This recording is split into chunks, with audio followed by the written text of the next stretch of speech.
Well, if you've been watching our show the last couple weeks, there has been a lot more talk around the BYU Cougars than we could have ever expected. But there's a reason for it. It's not because they're an upper left team or either of us watch a lot of BYU football.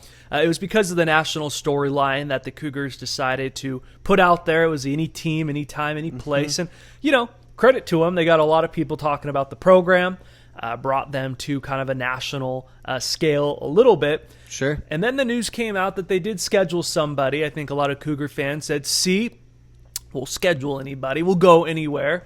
They scheduled Coastal Carolina. This is a team in Coastal Carolina that's similar to BYU, hasn't played anyone. They had a game scheduled that they won early in the year versus Louisiana. Louisiana was expected to be a top 25 team. Hasn't really worked out this year, but here's the difference, is that Coastal Carolina didn't go out and try to make some statement.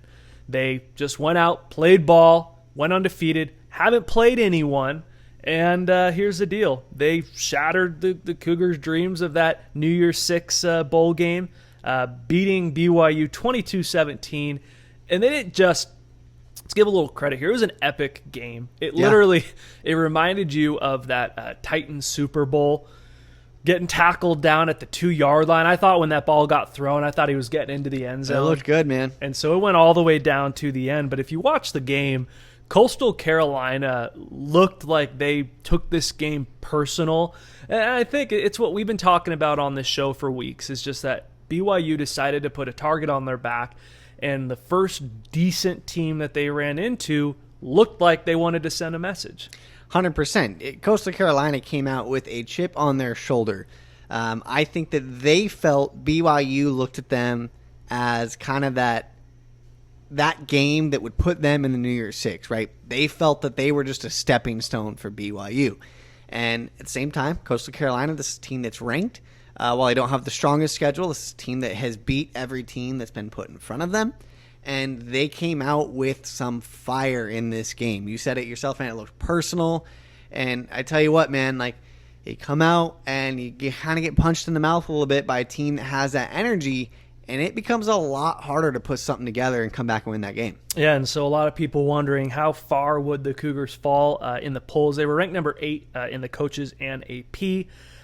They fell to number 16 in the coaches yesterday and down to 14 in the AP. And like we said, we knew this day was coming.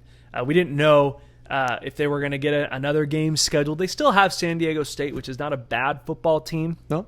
They still have that game. If they made it to a New Year's Six bowl game, we knew this day was coming eventually for the Cougars. It just came earlier than some could have imagined.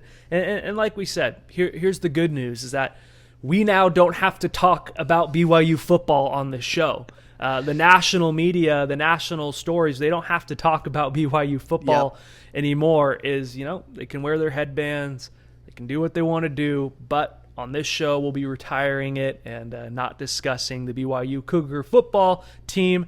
In fact, we won't be talking BYU until we get into WCC conference play against the Zags.